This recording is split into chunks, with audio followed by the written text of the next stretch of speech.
papunta sa school. Nandiyan lang din kasi kabilang kanto lang yung bahay nila. Pababa. Jason, Alex. What's that? I just found this. Wala pa man. Kaya pala mga kachika, one time na kami na mga bata pumunta kami noon ng town. Tapos yung isa na Pinay din, nakatrabaho din namin.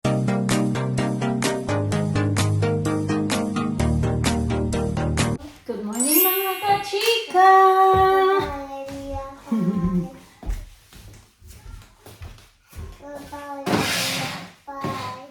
Okay, dali naman.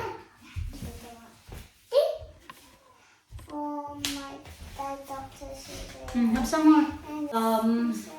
Ayos na, Alina, ready na yan siya. Bibigyan ko na lang yan siya ng kaniyang. This one, ha? Oo. Ano pala? 8:25. Ano lang kaming 15 minutes, alis kami, and then maglalakad kami ngayon, di ba? Tapos, kapong kasi nakausap ko yung nanay ng classmate ni Alina, yung Chinese ba? Sabi niya, maglalakad daw kami today. Ano ba, sabay kami maglakad ba? Papunta sa school. Nandiyan lang din kasi kabilang kanto lang yung bahay nila.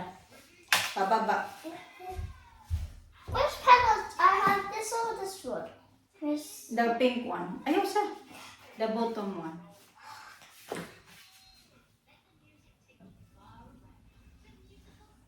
Sana hindi naman to tanggalin. Okay pa. Magtalian ko pa to ba? Ano? Good morning, Dad. Talian ko pa to. Pagka uwi mamaya ay. Oh, Bio. Is it yours? Or Alina, you have yours like this? Huh? You have yours? No? No. Okay, that's Alina. Tinatanggal naman yan pagdating sa school. Ewan ko kung bakit nila tinatanggal. Alina din, ganun din minsan. Ah.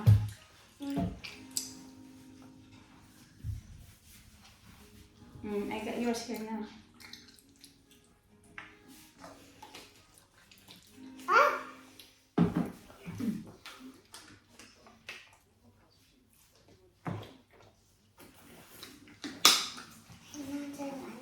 There's shit.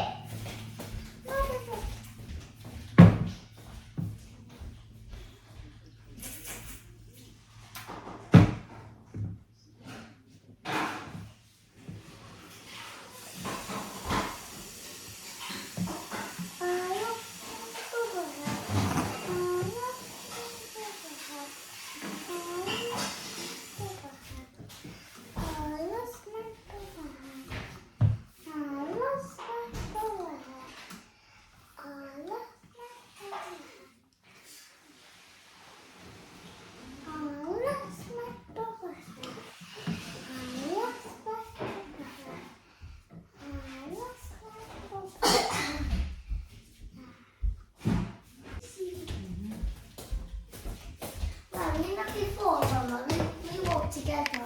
Yeah, we walked as well before. I think we walked twice. Or... Yeah.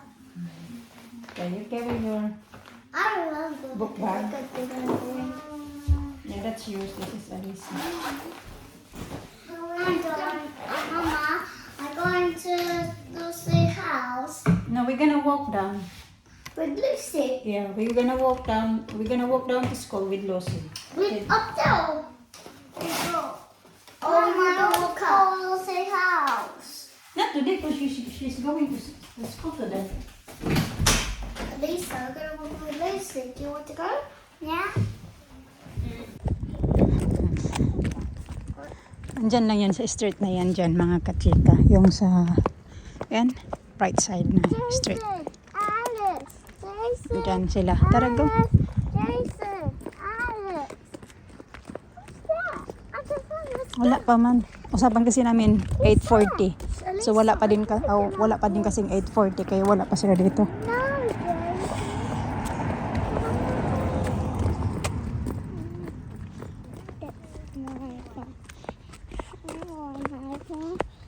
No, okay. Have to wait. Let's see, Mom. When you get ready, when you get out outside, how about we get a wave with your here? How about like that?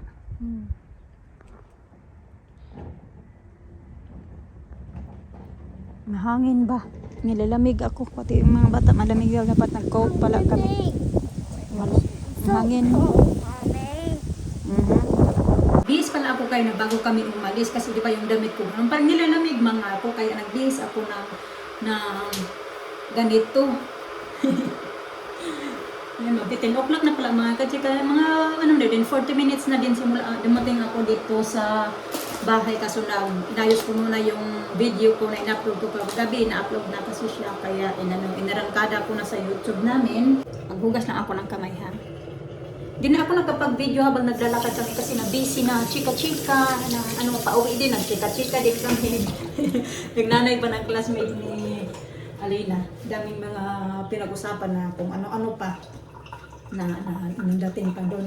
Narating pa doon sa care home, ganon. Sabi niya na may kapatid daw siya na, may kakilala daw siya na nagtatrabaho daw sa care home. Sabi niya, ang mahal pala daw no, pag manirahan ka ba, yung magpunta ka ba sa care home ba? Sabi ko, mahal nga. Sabi niya, yung kakilala niya daw, sabi daw doon na, yung mag-stay daw doon sa care home na tinatrabahoan niya, ano daw, 800 pounds daw, yung isang linggo lang yun mga kachika ha.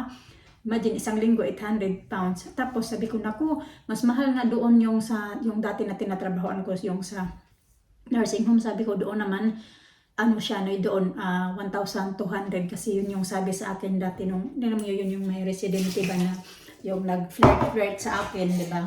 Nagpinto kasi yun siya sa akin ba na, ganun daw yung binabayaran doon. 1,200 1 week. So mahal mga kachika. Siguro depende din kasi yung iba kasi residential home. Yung parang residential home naman, yung ano yan sila yung parang yung ibang mga nag-stay doon more on kaya pa nilang bihisan yung sarili nila. Nursing home naman kasi yung pagkakaiba is more on yung mga parang hindi na talaga alam yung sarili nila kahit pagkain kailangan pang subukan. Ganun ba? Ganun yung pagkakaiba sa dalawa. Pero hindi din naman lahat din na nandoon sa nursing home yung tipo na hindi na talaga marunong kumain, yung tipo na hindi na talaga marunong magbihis sa sarili nila. Kasi dati, base ko lang din sa experience ko, dati sa yung pinakauna talaga na trabaho ko dito sa UK, yung sa care home naman yun, pero residential home yun siya mga kachika. Yung mga nakatira doon, nakakapagbihis pa sila, pero marunong pa sila kumain na sila-sila lang. Meron din naman na hindi na din nila kaya na kumain na sila-sila lang. Hindi na nila kaya magbihis na sila lang din. Tapos, meron din iba na yung may mga, ang tawag yun, yung mga Alzheimer, ganun mga kachika. Yun din yung mga nandoon. Pero nakakapagbihis pa, nakakakain pa sila nang sila lang. Yun nga lang, yung limot na ba, makalimutin na talaga yung, as in, malala na yung makalimutin nila. And then, doon naman sa yung last ko na trabaho, yung umalis din ako, ano naman yun siya, yung nursing home nga. So, marami din doon yung hindi na talaga yung tipo na, marami doon yung hindi na talaga nila kaya kumain na sila lang. Tapos, meron din naman doon na kaya pa nilang kumain. Pero yun nga lang, maano na makalimutin na ba, malala na yung kanilang mga, anong tawag dyan? Ano ibang tawag yan? Dementia pala yung tawag doon. Malala na ba? Tapos nakakapagbihis pa sila, nakapag-ayos pa sa sarili nila, magkilay-kilay pa nga eh. Yun nga lang, makalimutin na. Hindi yung marami doon. So makakati muna ako, ang sakit ng ulo ko ba? Siguro kasi mahigpit yung tali ko na gano'n na naman.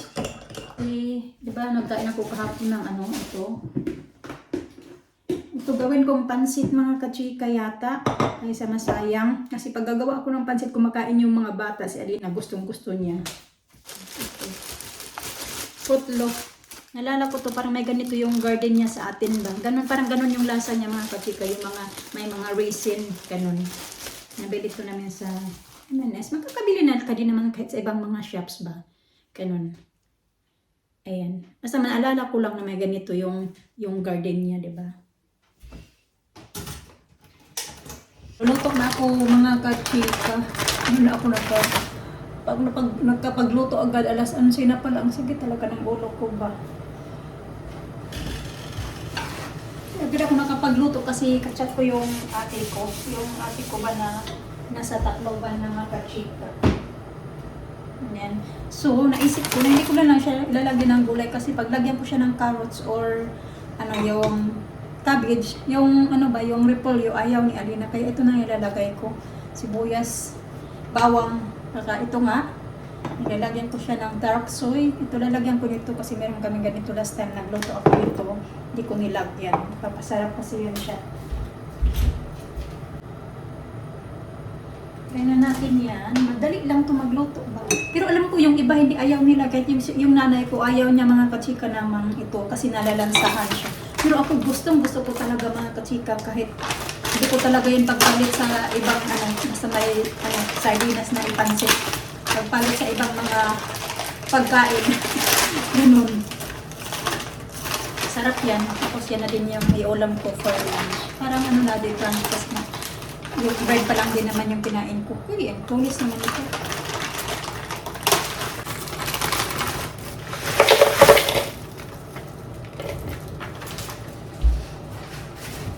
Sinsya na kayo kung yung mga video natin puro tayo nandito sa kusina. Kasi wala naman ko ibang gagawin din. Gasan ko lang ito. Yung title natin sa video natin today. Kasi alam ko medyo late na to. Pero hindi ko ito nakwento sa inyo mga kachika. Yung mata ko para akong umiiyak ba. So, yun na nga, iba yung doon nga yung napunta kami sa 40 days nga doon sa dati kong trabaho pero meron nagsabi na matagal na matagal na daw pala yun na noong kasagsagan pa ng pandemic kasi 2022 pa yun eh, ganun. Sabi niya na matagal na pala daw yun na kaso.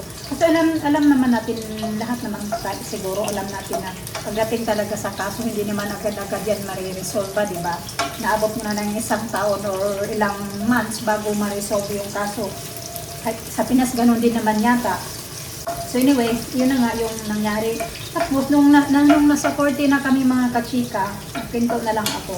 Nasa 40 na doon na ano lang kami yung question na yung ako na yung nakaupo doon sa may table at saka yung chair doon sa front, ganon.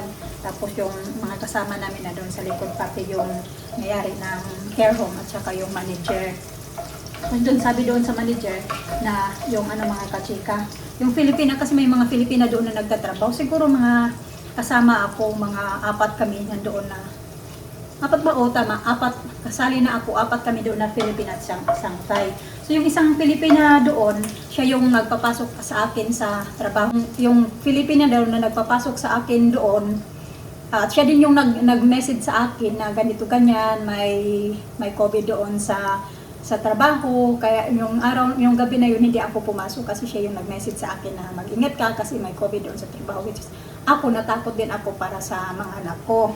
Kasi sabi din niya na ngayon daw nagka-COVID na, hindi daw, sabi din naman niya, ngayon tuloy nagka-COVID na din ako, sabi niya sa akin. Kasi hindi nila sinabi sa akin na may COVID na pala noong time na pumasok ako. So hanggang ako tuloy ngayon, pati yung asawa ko nahawa na din.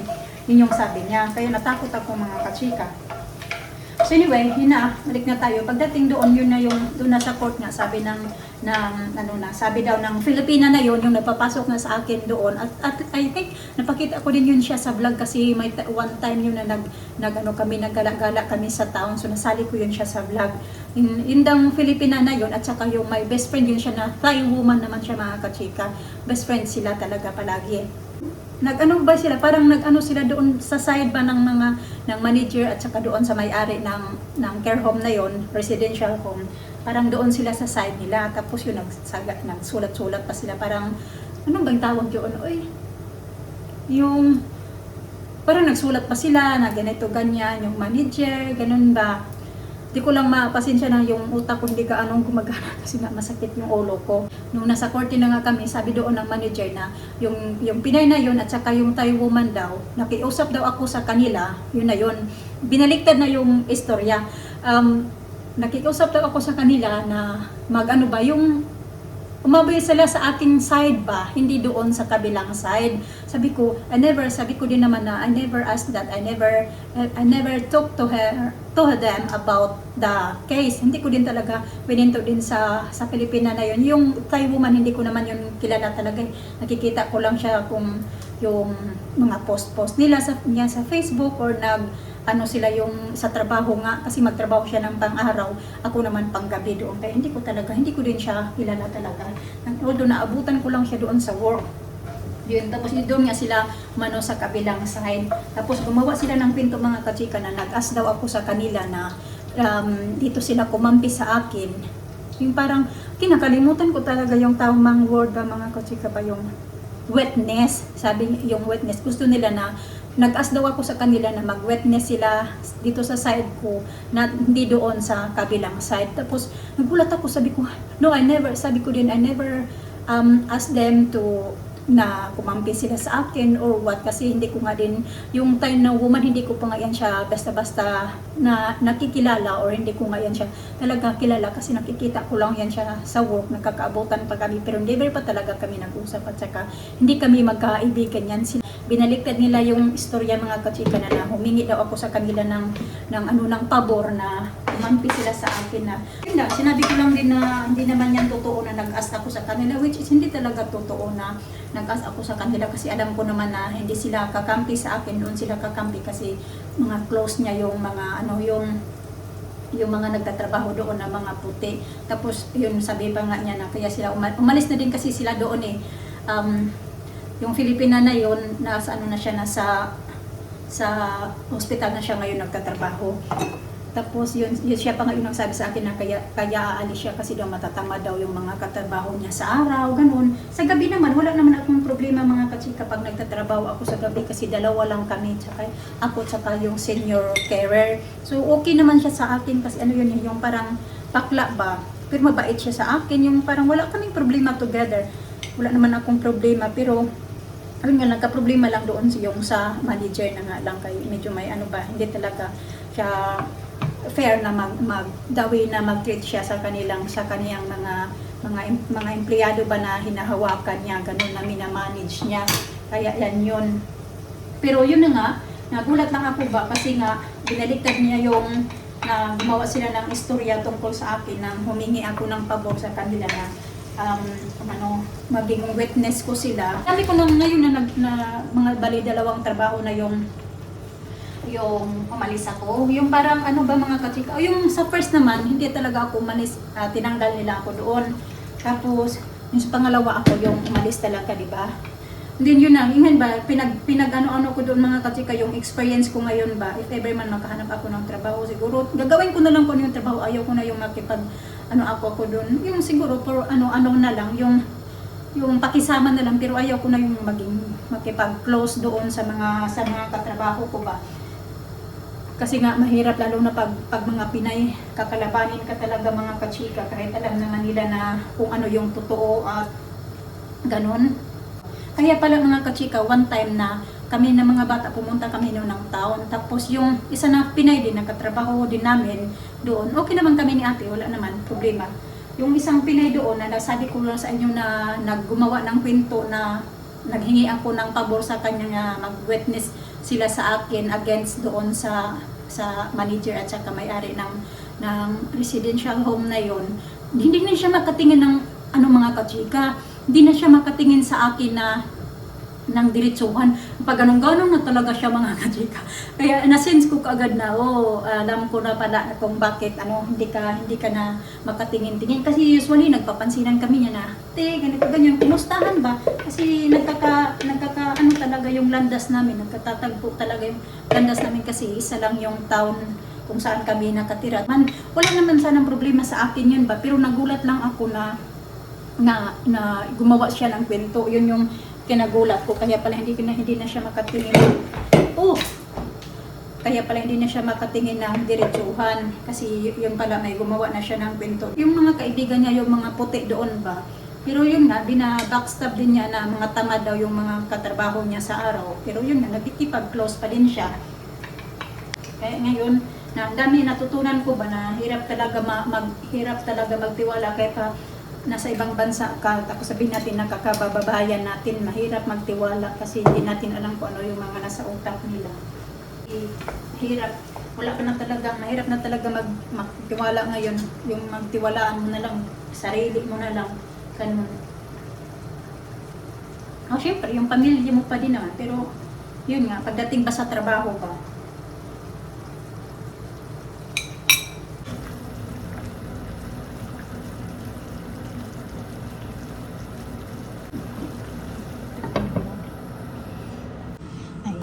Ayan, ito na mga kachika, luto na po. Kain tayo. Papakain ko yan mamaya pagdating ng mga bata. Sana kumain kasi minsan, depende lang din sa mood nila yan. May gusto yan sila na pagkain, matikman yan ng beses pangalawa, ayaw na. Kain. Thank you for watching mga kachika. God bless.